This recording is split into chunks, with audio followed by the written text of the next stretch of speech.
Now we turn to our top story as we've got some brand new developments with the Adelsons, as a Florida court is asking that one of the hitmen convicted of murdering Dan Markel be moved for the purposes of testifying against Mama Donna Adelson.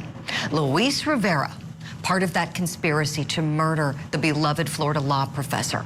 Now, you'll recall at one of the trials he testified at, he said that Donna's son, Charlie Adelson, paid for the hit on his sister's ex-husband. And who was to get the money once the job was done? Katie.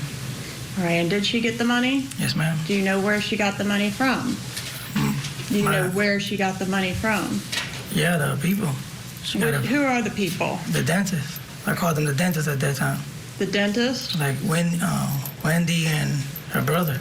Okay, and do you know which one of them actually handed Katie the money? No, absolutely not. And you weren't there for that? No, ma'am. Now, you'll remember when Donna Adelson was arrested last November.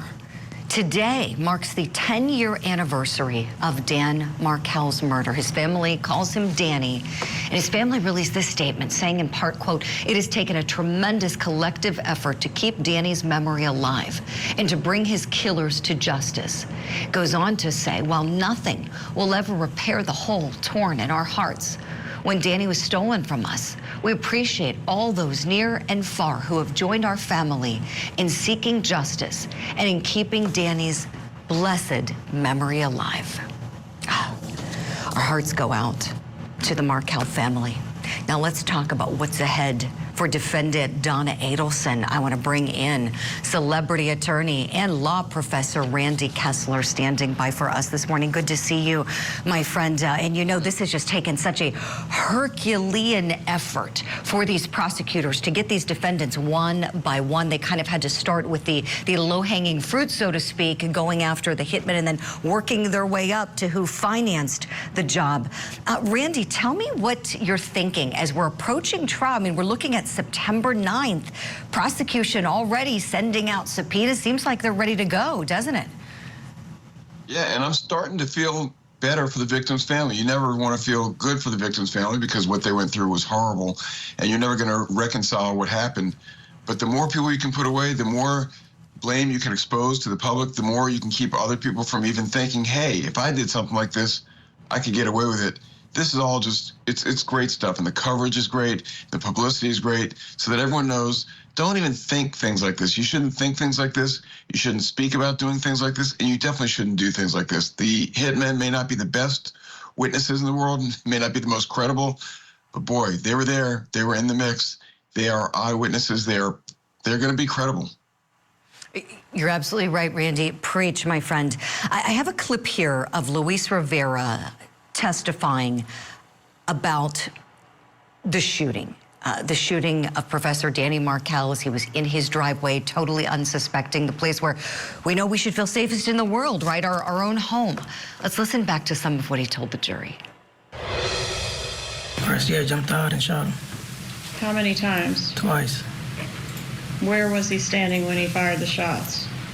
Right in front of the driver's side, by the driver. Did you see what the victim did during this attack? He put his hands up.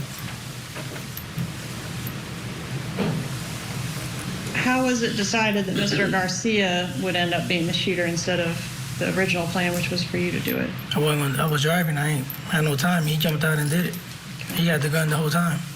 All right, so either one of you were willing to do it when whoever wasn't driving when the opportunity arose? Maybe, but it was really his job, so he did it. You mean why was it his job? He's the one that was getting paid, but he knew about the whole thing. Well, you were getting paid too, right? Yeah, but he secured the job. Yes, ma'am. Secured it, as you know, Randy, through Catherine McBenowa, who was dating Charlie, working for the business. And the person who stood to benefit the most, Wendy, still hasn't been charged. Randy, I'm curious, do you think we're going to learn any new information in the trial against Donna? I feel like we know the story so well, but as this case has progressed, incrementally we learn more and more stunning details. Your thoughts, please. we're not going to learn less, right? They say sunlight is the best disinfectant, and I think we're going to hear some things, and who knows? I'm not there. I don't know what the witnesses are going to say, but I'll tell you, as I watch that video, that phrase, bone chilling, just that someone could sit there and talk nonchalant about a murder where they were present, they were part, they were the ones doing it and orchestrating it. Just crazy. I think we're going to hear more.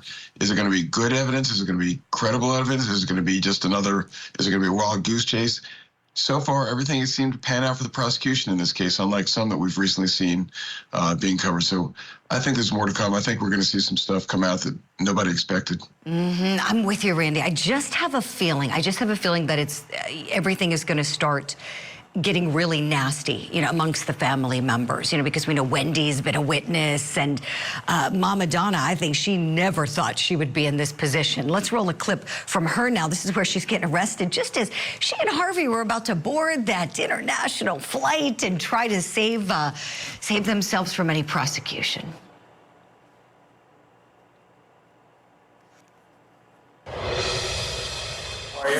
You have an ID? No,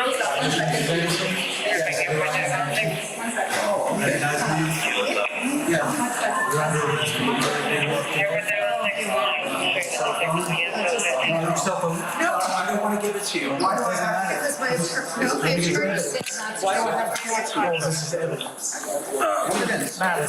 She's under arrest. I have to go with. I have to go. I have to go. You don't have that choice. Let me help you out. I have to stay. Please don't do this. Oh, she was stunned there, wasn't she, Randy?